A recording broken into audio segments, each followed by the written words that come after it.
We are part of everything that is beneath us, above us, and around us. Our past is our present is our future, and our future is 7 generations past and present. Winona LaDuke. So let it be known, if you don't already, Pinays have always been part and parcel, if not imperative and critical to the struggle. Filipinas are no strangers to wielding our own power. Of all the privileges that exist in this world, none of which you may be a benefactor of, there is at least one you bear, and that is the privilege of having been born a Filipina. Your DNA contains building blocks made from the mud of over 500 years of resistance and survival, and when you are ready, sis, we'll be right here. Ruby Ibarra. Do the best you can until you know better. Then when you know better, do better. Maya Angelou.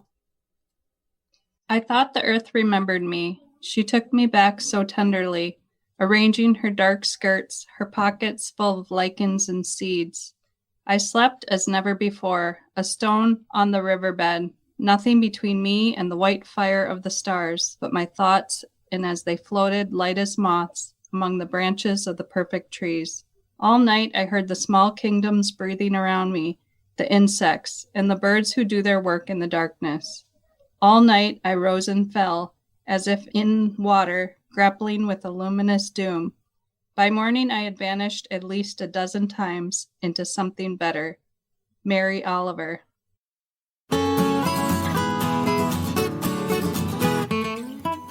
Welcome to The Wandering Naturalist, a Three Rivers Park District podcast. I'm Angela, she, her, a wildlife biologist with Three Rivers Park District. And I'm Brandon, he, him, an interpretive naturalist with Three Rivers Park District. Three Rivers Park District manages over 27,000 acres of parks on lands that are the ancestral and contemporary homeland of the Dakota people in suburban Hennepin County and surrounding areas. So join us as we wander from park to park and discuss your stories of the past, the nature in our present, and how they have shaped our parks. Come wander with us, The Wandering Naturalist. Much gratitude to all the women who paved the way and those who inspire us daily. What is conservation work? Conservation includes protecting rare species and their habitats and restoring forests, prairies, and wetlands. It also involves educating people about natural resources and promoting stewardship. So people from different backgrounds bring unique insights and understanding of local ecosystems, community needs, and potential challenges, leading to a more comprehensive conservation plan.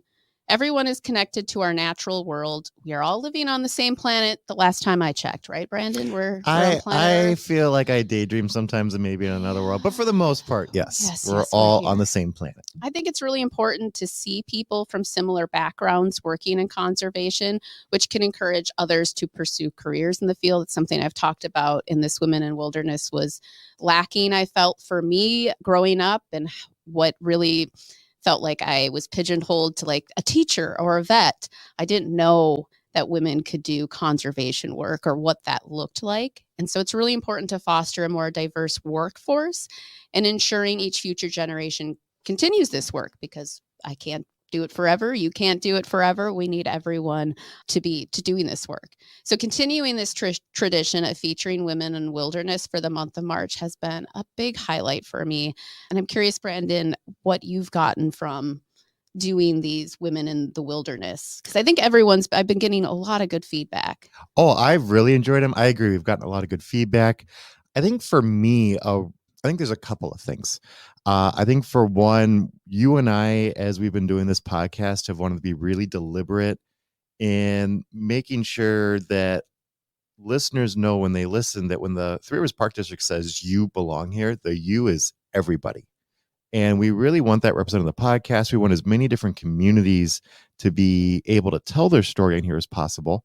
And we're slowly each year deliberately expanding that. If there's a community that we haven't gotten to yet, please let us know. We have our own unconscious biases and don't always realize it. Mm-hmm. I think the veterans episodes last year were a great example, with Daniel saying, hey, you haven't had veterans on yet. I was like, I have so many veterans in my family. Why didn't I think of that? Yeah. And why I bring that up is from the very start, the very first thing we wanted to do in season 1 was have an equal number of women guests and men guests, because that would be a really easy thing for people to hear as they're listening, since you can't really see us.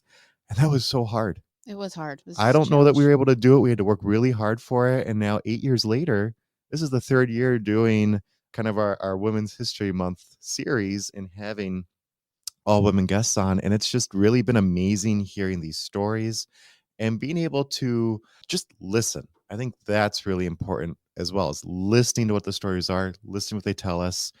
And another really important thing for me is I feel like it goes beyond representation. Just having a woman's voice, yeah, it's okay. I think you've been really deliberate about finding role models, people who are really living this field, people who are really committing to it and doing it well. And that's what shows people, oh, yeah, I can be in this field. And so I've been really excited to listen and learn from these role models, and I'm excited to do it again. Yeah, and we strongly believe that including everyone is the ultimate solution. So I've said this before, we're transparent of the goal and initiative to focus and include women is no way limiting this conversation to only cis women. Our series of Women in Wilderness only scratches the surface of the need for inclusion for diverse genders. I acknowledge this often fails to take this into account, those who are non-binary, transgender, or otherwise marginalized because of their gender identity. So we want to enhance that perspective and serve as an ally for all to feel welcomed in the outdoors. So we did start with a brief introduction into conservation work, and I've kind of been trying to get a theme because we were like, we'll do a Women in Wilderness, and I was like, oh, there's too many. I can't, like, we just need to keep doing this. Mhm. And so I wanted to focus this time on people that are working hands out in the field, or at least at some aspect during their career was. And so that's where this list of fine women came to be. And I agree with you, Brandon. They are absolute role models. So we have Angie Gupta from University of Minnesota Extension will share on forestry learning. And then we are joined by Mary Montez to tell stories and authentic representation. And lastly, Molly Tranel Nelson with the Minnesota DNR on restoring what we've lost. And I don't want to spend too much more time in our intro because the pre-interviews I did with each of these women was just so amazing. Like I felt re-energized and hopeful and supported and just an overall awe of their stories and efforts towards conservation. So I want to just jump in and start sharing these stories right away and not take more time.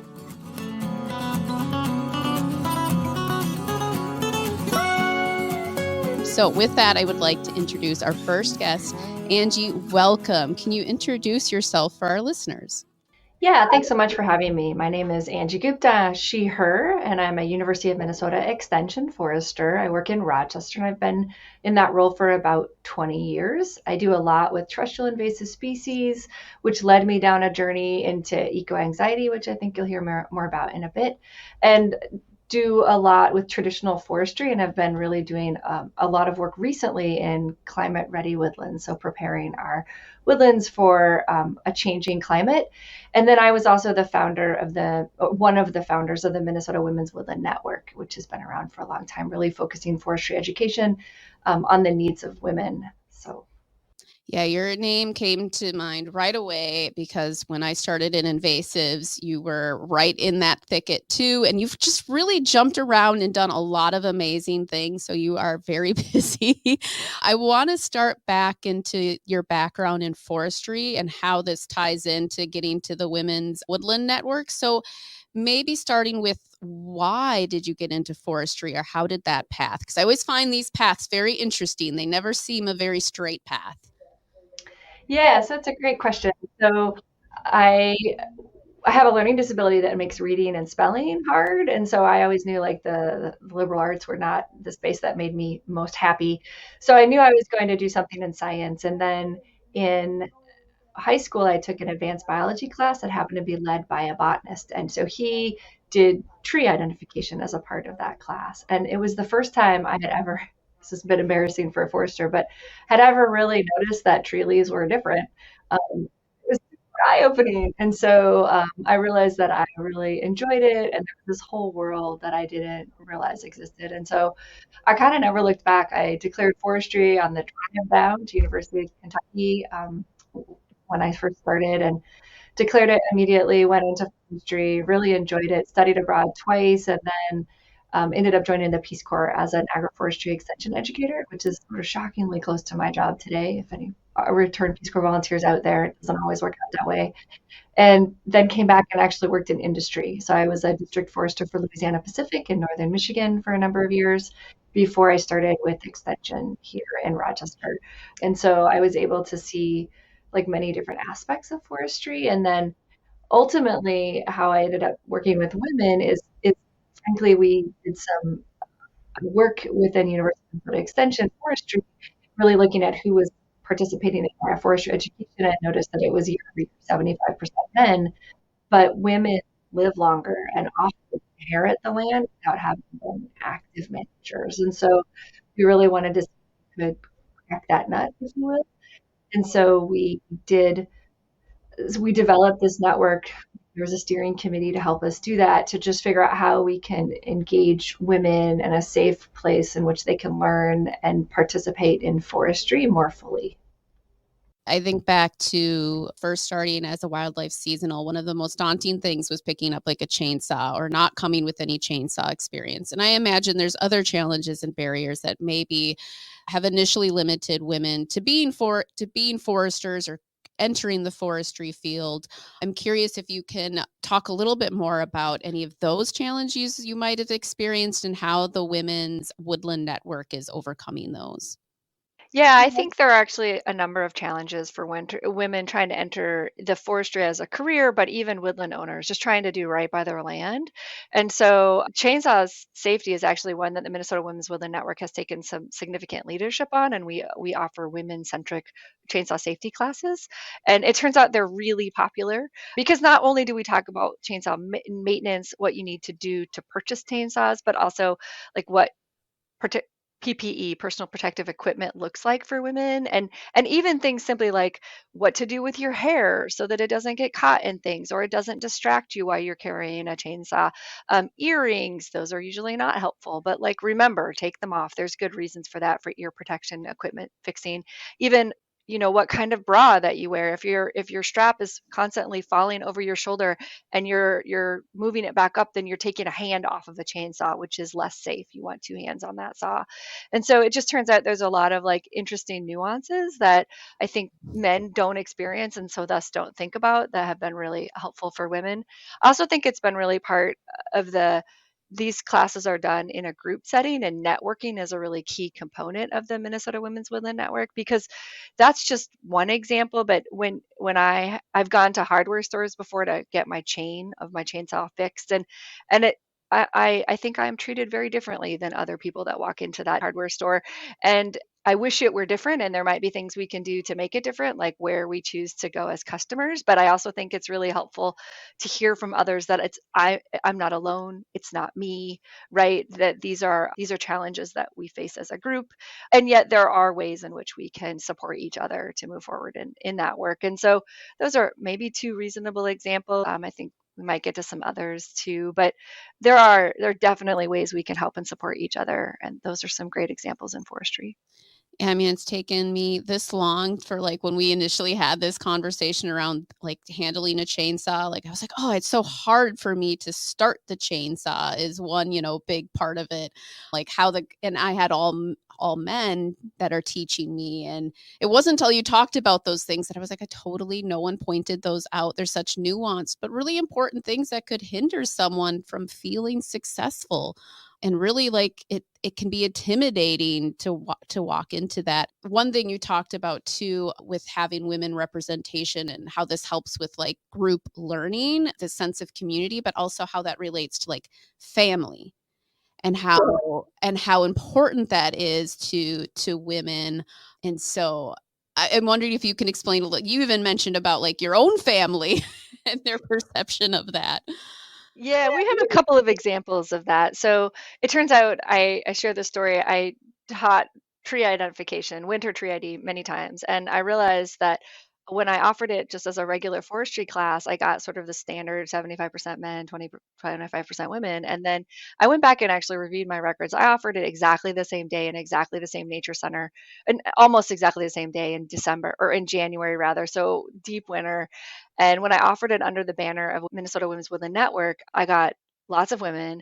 But then the women called me and said, "Hey, my husband would like to go. Is that acceptable?" I said, "Yes, of course. We're not going to turn anyone away." And then someone else called and was like, "My daughter would like to come." And I was like, "Of course she's welcome. And she has an infant. Is that acceptable?" And I was like, "It's outside. Like, do you have a way to manage that?" And it turned out that on the day we had grandma, daughter, young child on a backpack. We had wife, husband, dog, and then we had many other women, and it was very different feel to it. And I just think it's interesting how when you invite a woman you get the family. And there's another interesting example from a chainsaw safety class. It was the indoor chainsaw maintenance component of it, and a woman called the day of and, "Look, my childcare fell apart. I don't have anywhere to take my baby." And the organizer quickly reached out to a couple of people, and they're like, "We got it, we got you covered. You bring baby, we will hold and tend to baby while you're participating in the class, and we'll sort it out." And so we have some like great pictures of chainsaw maintenance and baby, right? Totally safe. Right, exactly. Inside, I mean, whatever. But it was, one of those things where it turns out the whole family is involved in these decisions. And I think the story that you were referencing was when I was working on my chainsaw, I did it in the basement workroom on the workbench, and I had my newspaper down and whatnot. And I realized that my family would walk in and they would just enter the house and scream, "Mom!" And it was like a presence absence question, like, "Are you here?" And I would say yes, and I would scream from the basement. And that was so confusing. My whole family wandered all around the house trying to find me. And I realized that that was actually like very confusing for my family. So the next time I had to work on my chainsaw, I put the papers out on the kitchen counter, and I disassembled my chainsaw on the kitchen counter. And so when my family walked in and said, "Mom," I responded from this place that felt very normal. And so I said, "Yeah, I'm here." And they then wandered out and did their things. And no one even noticed that I had disassembled a chainsaw on the kitchen counter, right?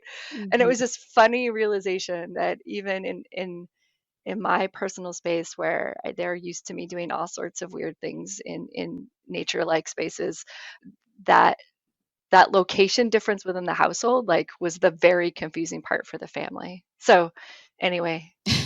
Well, no, I just think it was a story that resonated with me so well, like even within your own family unit, like, right? Like we're still having to break those barriers a bit to make it feel that this is an acceptable, normal thing. It's acceptable and normal for you to be in the kitchen. It's a little weird for you to be in the shop. And I think we're getting better with that, right? And like, I'm sure then your family could have this reflective moment. So how would you best approach how women interact in maybe an outdoor spaces safely and inclusively? Because I feel like you mentioned like going to the hardware store feels weird and foreign, and there's some comfort in knowing you're not alone in that. But maybe you have some words of advice for how we can maybe approach those situations. I think there are a number of things. So one, yeah, I think this having a network of women that you can sort of tap into can be super helpful. But I also do a lot with eco anxiety, and there's some just individual practices that we can do. And so one of the things that I share often is I make a real point to smile at people when I like pass them. What I mean by that is it turns out smiling can be really healthy for you. And it turns out the knee-jerk reaction to that is to smile in response. That's the natural reciprocal action.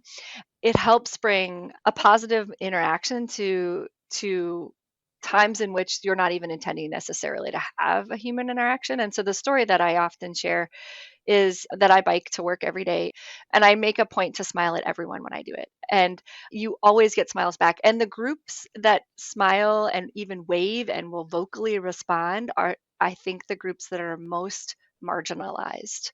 And I think that's because they rarely get that positive side to the human nature. And so I will actually try to do that when I go into spaces that also make me uncomfortable, right? So I'll try to work a little extra hard to remind of everybody of our humanity through these really small things that people don't necessarily notice.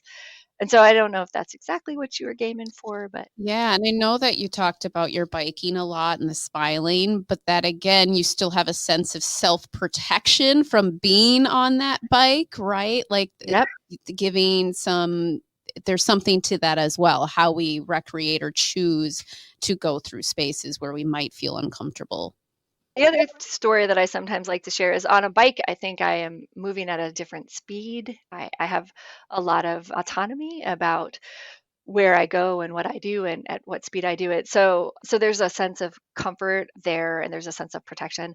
But I will share that I was a attendee at the Women's Congress a couple of years ago in Minneapolis, and there was a panel of women foresters, and they talked about how they navigate safely in the woods as professionals, often by themselves in really remote areas. And one of the stories that struck me was that every single woman on the panel admitted, I think sometimes not even with pride, like a little bit of guilt, that they had hid behind a tree at some point in their career, whether they just physically didn't feel safe or they just didn't have the emotional ability at the end of the day to sort of defend why they were out there and what they were doing. They're commonly in uniform or safety vest or something. And I share that story because I think it's important to recognize that if you're not feeling safe or you just don't have the emotional energy to engage with people when you're out there in nature, that's okay. Like, just own that, right? And so, I mean, when I go out and volunteer in my local park, I do a lot of invasive plant removal. There are days I intentionally don't work near a trail, like very intentionally. Like, I don't have the emotional capacity, or today I just need to recover from this stressful thing that happened. And I'm going to go into a little corner where I feel like I won't run into people and I can do the thing that I love to do. And other days I'll be like, okay, this is a good day to sit near I mean, I'm not sitting, I'm moving, I'm active, I'm working, but to be near the trail, because people always stop me and ask what I'm doing, right? And that's okay. Like, we can be ambassadors for the wilderness, but we need to take care of ourselves. And so don't have guilt about that, right? I mean, figure out the practices that are going to work and make you be your best self, but recognize on those days that it's a day of recovery, that's okay too. And nature is a really great place to recover.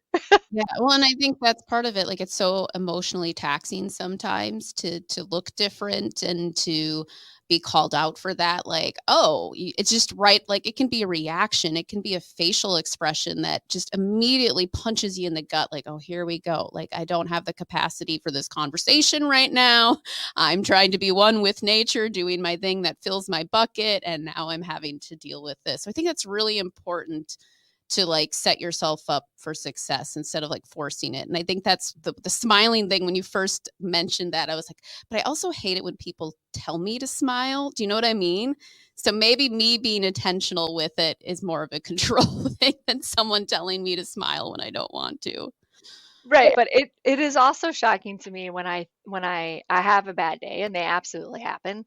And then I'm like, but I'm gonna ride home and I'm gonna do this practice.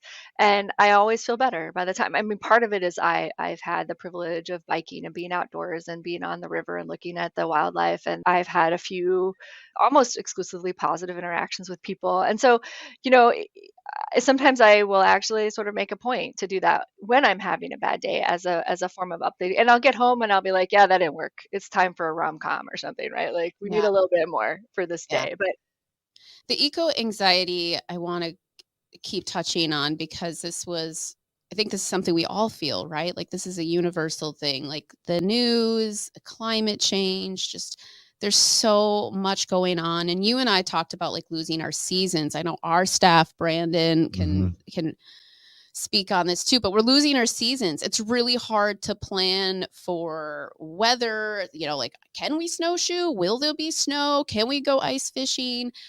And so I'm wondering if you can talk a little bit more about that eco anxiety and what that exactly means. eco anxiety is the anxiety about changes to our environment because of human activity. And so I first sort of really stumbled into eco anxiety related to invasive jumping worm project I was doing. And it became really clear to me that my participants were very emotionally impacted by these worms. I mean, to the tune of like crying on the phone to me on a relatively regular basis.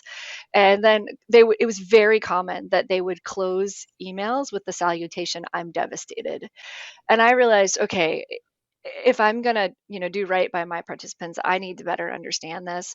And it turns out that eco anxiety and climate anxiety as a subcategory of eco anxiety is real. Like, it's a real thing that we should talk about. And the majority of Americans are experiencing eco anxiety. I think in the natural resources we experience that. I know that we experience that more. There's a research paper about that, because many of us are out there every day really observing and to some degree documenting these changes in the climate or in the incursion of invasive species on an ecosystem.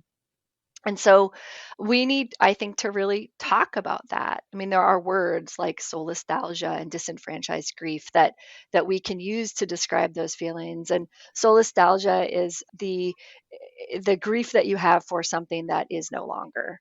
And so common examples are like if a housing development goes into a forest and you can't appreciate that forest anymore, or mining happens and that changes the landscape, or seasons. I'm having a lot of solastalgia about seasons. They really are not what they were, and they will not be what they were before. And so, this past 2024, we had the most miraculous summer and the most miraculous extended fall, but it meant that it was really an extended summer. We had like almost no fall because summer went until late September.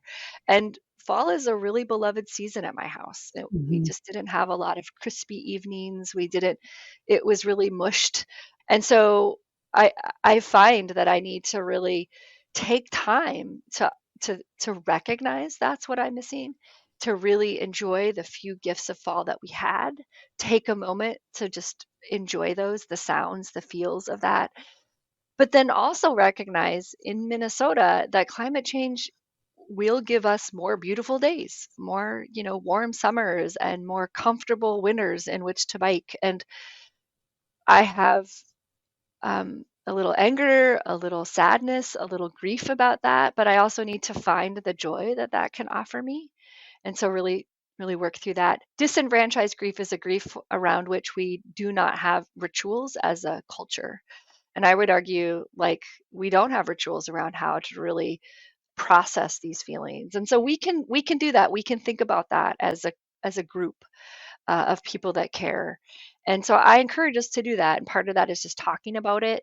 Part of that is recognizing those feelings. Part of it is making it normal.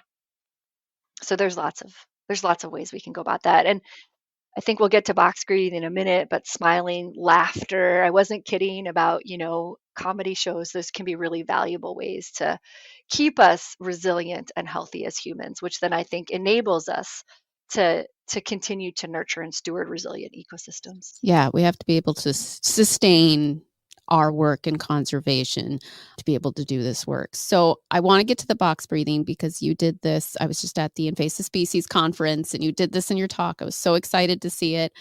So can you explain what box breath work is? And this is our nature word. I know it's not fancy. We can glitz it up a little bit in Sanskrit for those yogis out there. Pranayama is the breathing exercise work. Box, square, this you'll think of it as four sides. And that Sanskrit word is samavrita. So just want to impress some of the yogis out there. I'm not great on keeping up with my stuff, but there you go. There's our nature word. So can you walk us through box breathing? This is where I kind of want to leave with what we can do to work through these. This is a simple exercise you can do. Yeah, of course. Thank you for asking. And I just want to share that I've been doing this in pretty much all of my presentations. I actually stop at some point and we do the box breathing. And so I will narrate and I encourage you to do it along with me. I often do this with my eyes closed, but if you're walking, hiking, driving, don't do that.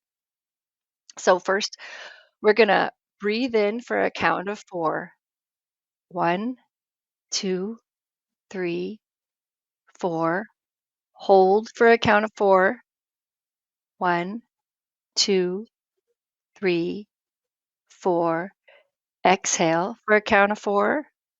1, 2, 3, 4. Hold for a count of 4. 1, 2, 3, 4. I invite you to do this anytime you're feeling stressed or anxious, and you can do it multiple times. And I invite you to think about how you feel after you've done it. I feel calm. I did it. Mm-hmm. It's the simplest thing, but sometimes I forget like to breathe normal or intentional, right? And it occupies this happy little space in our brain. We always run out of time, but I want any last reflections or words of wisdom for our future foresters or the needed women and environmental leaders. I enjoy this quote because it is a good reminder that the things that we do matter, even the little things. So, be the change you wish to see in the world by Mahatma Gandhi. Thanks so much, Angie. I know I enjoyed our pre-interviews so much, and I always love running into each other and having our paths cross in natural resources. So you're such a genuine person, and every time I encounter you, I feel inspired and hopeful. So thank you. I know there's many others that feel that same way too. Thank you. So please stay with us and return back for our next episode of Women in Wilderness as we discuss authentic representation and going past appearances with our next storyteller, Mary Montez.